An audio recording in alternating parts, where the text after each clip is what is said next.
Okay, here's where we left off. I've made a copy of the last template, and I've named this one Template Demo 5. And we last dropped in this layout component, which has two columns side by side, and we put in some text slugs here in this layout component. So what I want to do now is add images to these, and this whole lesson is going to be about how to handle images properly for HTML newsletters. There are wrong ways to do it and a right way to do it.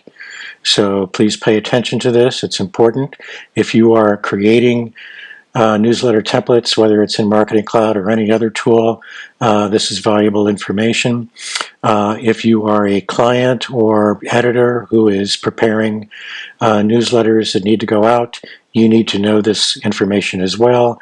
And so do project managers. You need to be aware of what's involved in selecting images for HTML emails, and other stakeholders need to be aware of these things as well.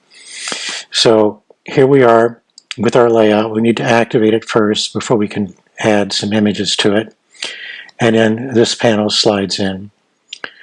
We're going to drop in an image block here. Let me close that.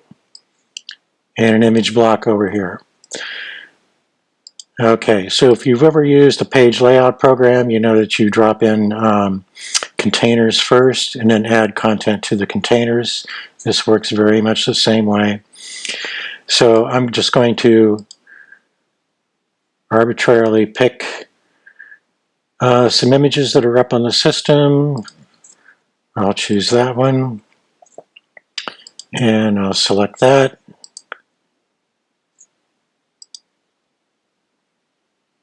And I'll select this one, and there we are. So we see right off the bat that the images don't have the same heights, so that looks a little awkward. One thing that I'm seeing right away is the gray background that's here is coming right up to the top of the images, which we don't want.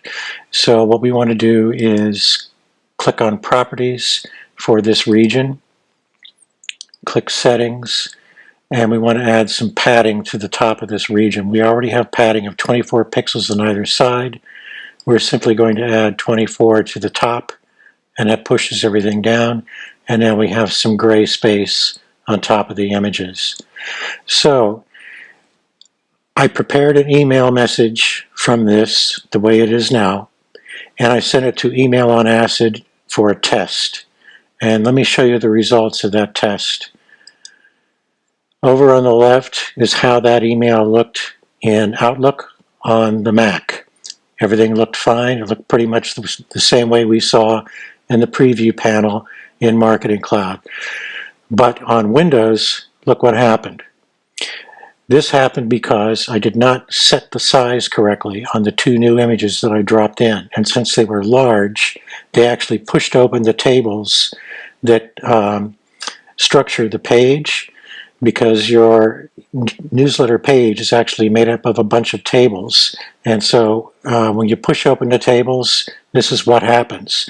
So the image that we dropped in an earlier video, we sized that correctly. So now it's just floating in the middle. Everything else is stretched apart.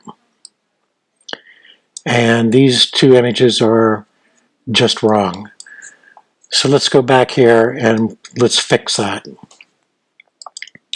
If we click back into the image block, we see that when I dropped in the image into the image block dialog here picks up the natural size for the images.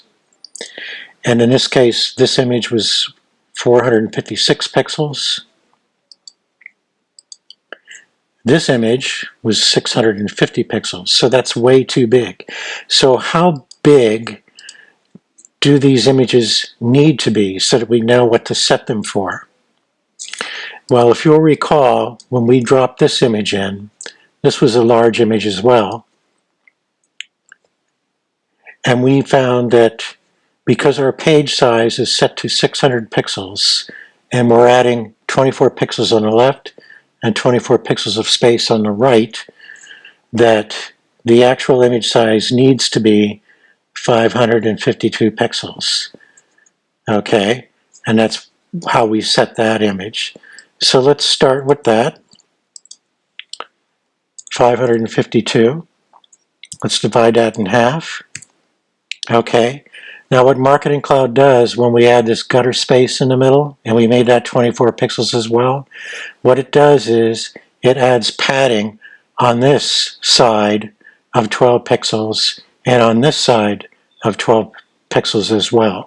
So we'll take our 267 and we'll subtract 12 and we come up with 264. So if we could double check that with a screen ruler, I'm using this little screen ruler right here.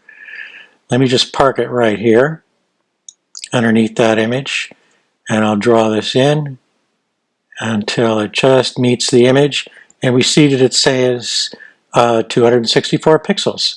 So now we verified that the correct size that we need to set these images at is 264 pixels. So let me put this away. Let's go back in here to our image block, and let's make this 264. And you see that with this lock icon engaged, that the height scales automatically in proportion to the width. And we're going to leave scale to fit checked on because we want these images to display at full size for mobile. Let me go over here. We'll set this to 264 as well. Now here's what happens if you turn this scale to fit off. You won't see any change here. But when I go to the mobile view,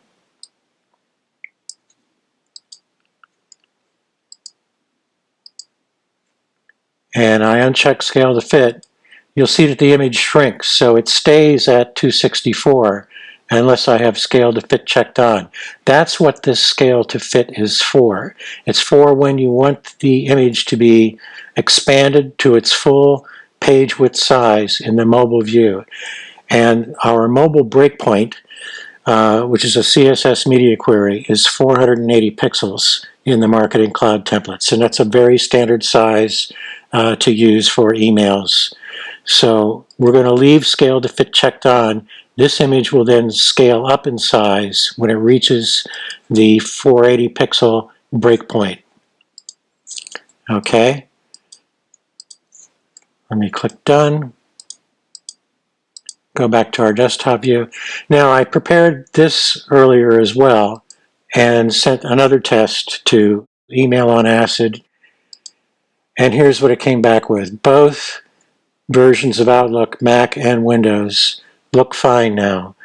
This image still has the problem of not being cropped with the same proportions as the other image. But we can fix that easily enough. Let me go back here. Let's go back here. Now I'm going to replace this with an image that I cropped earlier. So if I click replace, I want to show you the difference between replace and delete. If we click replace, okay, here's that same image, parade cropped. I cropped this earlier. We see that when we use replace, it retains the width and height setting that we had before, the ones that we set before. It would be great if Marketing Cloud provided a way to lock this so that a content editor coming in next week and replacing the images would have the same settings. But it doesn't work that way with Marketing Cloud. If we use delete, we see that everything is wiped clean. We can click browse. We can go back to our image and click select, and we see that it reverts the image size to its actual size, which is 650 pixels, which we know is way too big. So that's the difference between using replace and delete. The nice thing about delete, though, is delete will let you insert the URL to an image that lives on a web server. So you can add images that are on your website to your email messages using this function. The downside is each time you do that, you have to reset what the correct size is in the dialog here, which is 264. So that's the difference between using those two. And this should work fine on mobile. Let's double check. This works fine. I'm seeing that it's a little tight here in the spacing. Let me double check this. We could increase the padding on the bottom for this text element.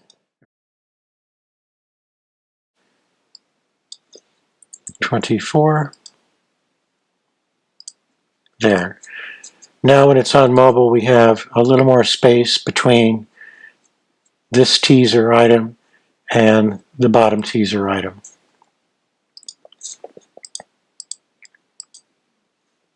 And it looks fine this way too. Okay, now what if we wanted to add a small image here in our welcome text? Maybe it's a headshot of our director or other fearless leader welcoming folks to the newsletter. Okay, now we used a text block for this. A text block will not let you add an image to it. So what we want to do is, I'm going to just copy this. What we want to do is add a freeform block here. A freeform block has the same buttons as a text block, but you'll see that there's this new guy here, and this is to upload an image. Okay, so first, let me paste this text in here. And I want to add a little more text to it than that.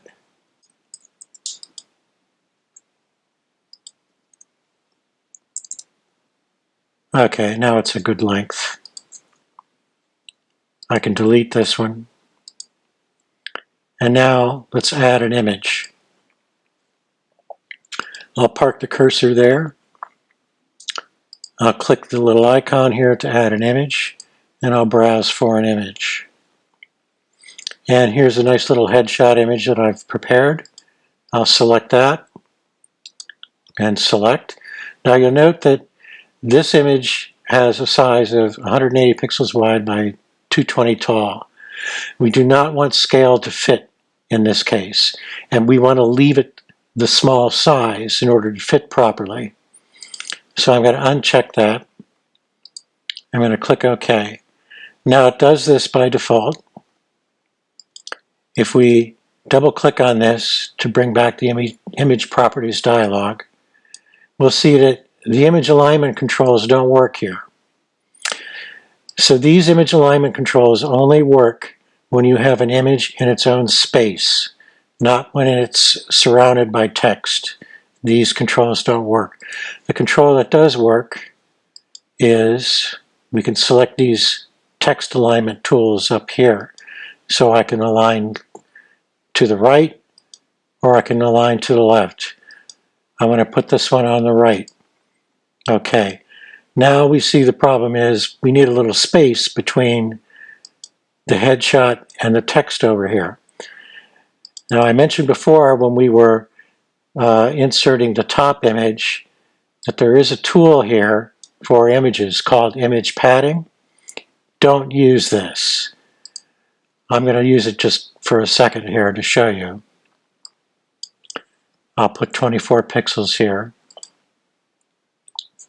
And that pushes the text away. This looks fine here, and it looks fine over here. And it'll look fine in most email clients except for Outlook on Windows. Outlook on Windows does not allow padding to be placed directly on images. When you use this tool, what Marketing Cloud does is, let me format this. Here's the image tag right here. The height is 220. Here's the source. It adds a padding style directly to the IMG tag, and Outlook on Windows does not allow this. So this will show up in most email clients, but Outlook simply ignores it. And with Outlook, what you'll get is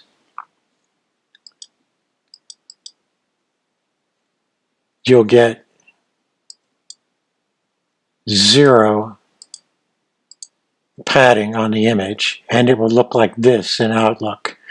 There's only one way to add the padding to this image that will work in Outlook, and that's to put the image in a table and then add padding to the table.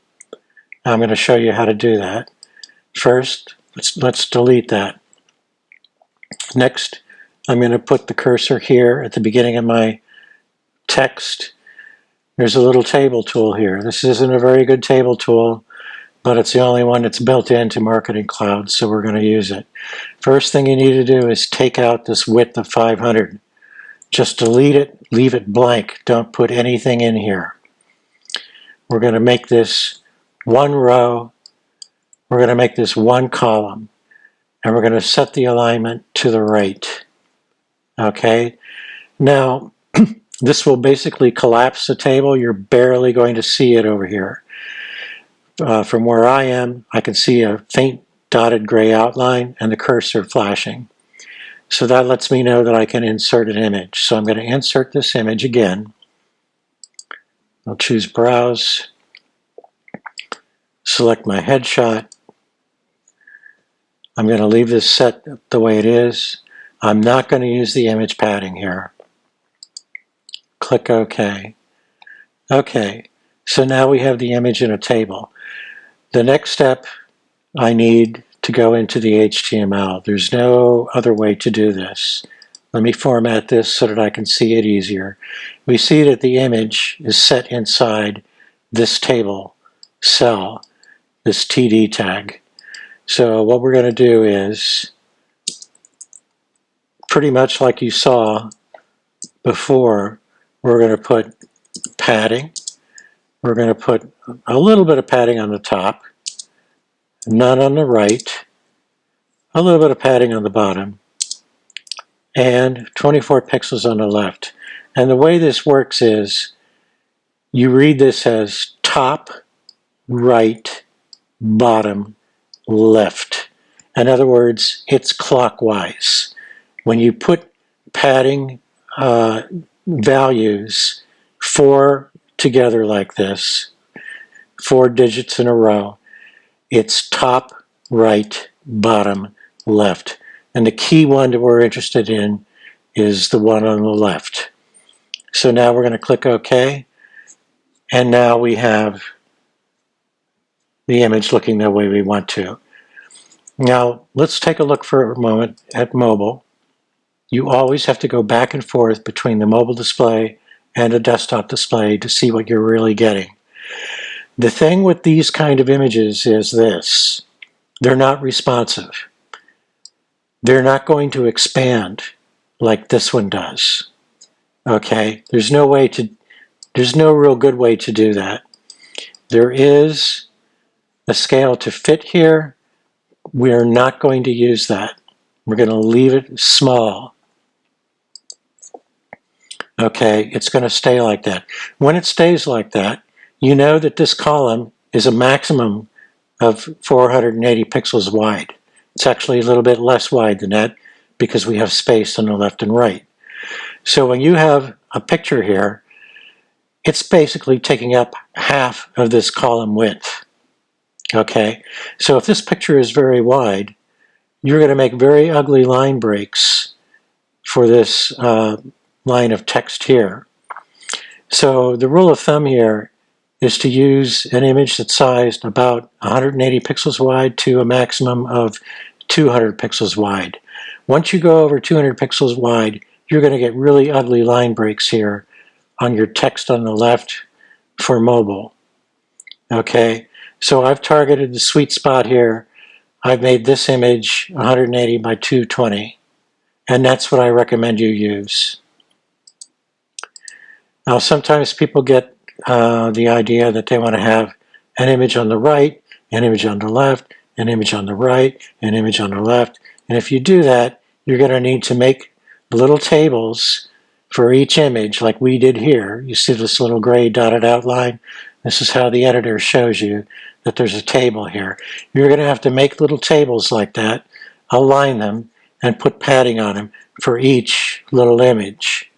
It's really not a great idea, especially since if you want to do that, you're really going to be dealing with featured images.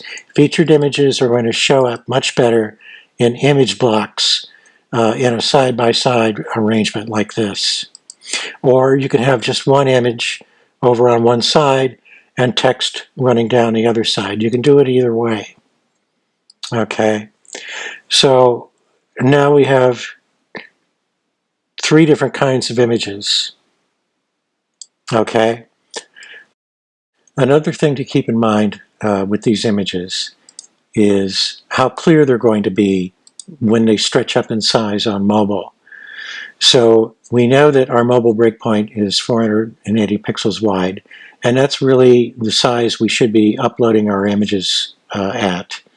That way, when they expand for mobile, they look nice and clear. Let me show you an example of some images that were uploaded for an email template that did not come out quite right. The image on the left was a 480 pixel wide image, and it looks fine in the mobile display, even though for desktop we actually set it down to 222 pixels. But the image on the right, you'll see, looks a little blurry.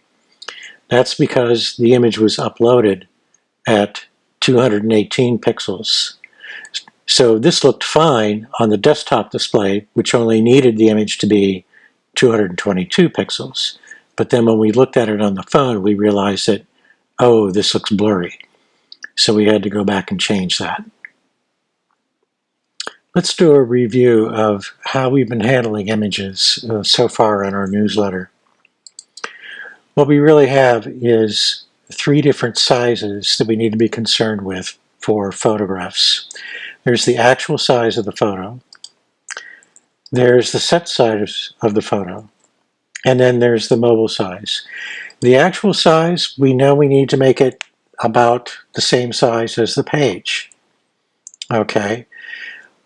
We don't need to make our images a great deal larger than the page, although they can be somewhat larger. But if we upload camera originals that are 4,000 pixels wide and weigh in at 200 megabytes in size, that's really not helping our email. And users who are on limited bandwidth connections may not appreciate that either. You can also run into a situation where in Outlook, different versions of Outlook, they will block images that are too large, or when you have too many images in an email message. And then there'll be a little message at the top saying, click here to load images. And that can be very annoying. So you don't want to upload images that are tremendously large, just big enough. From there, you need to make sure that you set the images correctly. You need, in the image dialog, you need to set them for the size that they need to be displayed at for the desktop view. And that will use the old-fashioned width and height attributes on the IMG source tag. Outlook on Windows only pays attention to the old-fashioned width and height attributes. It doesn't pay any attention at all to the newer CSS style of writing widths and heights on images. Only to the width and height that's written directly to the source tag. So you need to make sure that you've set those images correctly. For mobile images can actually expand in size. So if our mobile breakpoint is 480 pixels, we don't want to upload images that are smaller than 480 pixels because we want them to expand and look nice and sharp when they're on mobile. So that's sizing photos. What about line art. Let's go up here to the top. We used this text block before to set the title for our newsletter, and it's looking a little wimpy now because we have these nice looking photographs in here. So I think we should upload a nice looking masthead up here. So to do that, what we're going to do is drop in an image block, and I'm going to browse for an image. I'm going to select that, and we see it's pretty big. I'll explain why in a second. It's actually double the size that it needs to be. Let's click here. It's 840 pixels, and it only needs to display at half that. So I'm going to put in 420. The height will scale proportionally. I'm going to turn off scale to fit because I don't want it to stretch up. And now it floats in the middle, so I'll use the image alignment tool down here, and I'll park it on the left. And I'll click done. And now I can delete this. Okay. So let's go back here. What we need to do is, when we create line art is different than photographs. Line art needs to have crisp edges. Photographs have a mix of pixels that are all kind of blended together. And so usually you're going to be using JPEG files for photographs. But line art, such as logotypes, logos, even just simple text treatments like we did here, these things need to be saved with crisp edges. And the way to do that for Retina displays and high resolution displays on desktop computers these days is to save them at double size and then reduce their size by half in the image dialog. So we first need to determine the display size that we need for our page. That's the first thing we need to do. Then we need to prepare the image in the editor, and we need to size that at double the size that we actually want it to display at. And we want to save that as a PNG file, PNG file. It's very helpful at that point if we save the file name to include 2x, indicating that it's a double-sized image file. Then in the image dialog, we need to set that to half the size, and we want to use even numbers only. We don't want to upload an image that's 823 pixels wide and then have to try and figure out how to make that half. We want to use even sizes for our images at this point. So for an actual image size of 840 pixels by 180 pixels, we want to use a set size of 420 pixels by 80 pixels. And when we do that, we will pack together those pixels more closely so that on Retina displays, which uses a pixels doubling scheme, the image will still look crisp and clear on Retina displays. And more desktops are using similar display schemes to increase the resolution of line art. All new Macs, for instance, have Retina displays. So for line art, we want to upload images that are double the size we need, and then set that image size in the image dialog to half. Okay. Also make sure you add alternative text.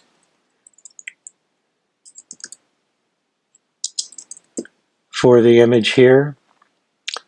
And if we look at this, we see that the descender character, which is the P, that's just about touching the image, which we don't really want. So what we want to do is go back here. Remember I mentioned that setting image padding doesn't work in Outlook, so we don't want to set padding on the bottom of the image here. What we want to do is go to the block settings, click here, and we want to add some padding on the bottom here on the container table. that holds the image. And there we have it. So if we go to the mobile view, we'll see that the image shrinks just a little bit now. And we go back to desktop. Here it is. So we know that the image, actually you can't really see it very well here, but the image is only about this wide. It doesn't go all the way to the edge.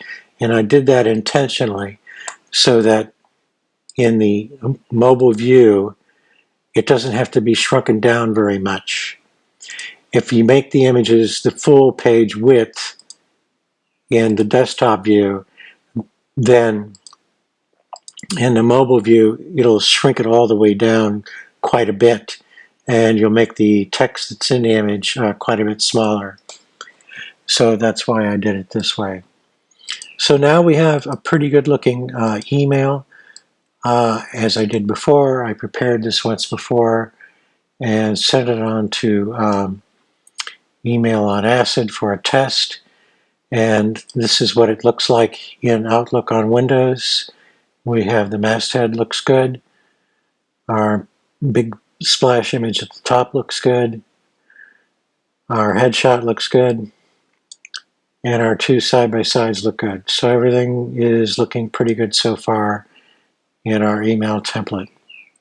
One thing I'll add here is that all of the different image sizes that go into an email template need to be documented. And it's going to be up to the developer of the template to provide that documentation. So let me show you an example of a project I worked on recently. Here I have an exploded view that shows the different regions, what the different content blocks are that fill up the regions, what the different image sizes need to be set at, and on and on. So I provided a lot of information here on how different images needed to be entered into the email. I also made up a Word document that looks like this, and I point out where templates are in Marketing Cloud that they need to use, point out some things that they need to be aware of, how to drag and drop elements into the page, how the page is divided up into regions and content blocks, the importance of setting the image sizes for different images, and so on. And it's really up to the developer of the email template to provide this information, because no one else really knows and no one else is going to do it. You need to do this so that issues of the newsletter have the correct images and other bits of content in place.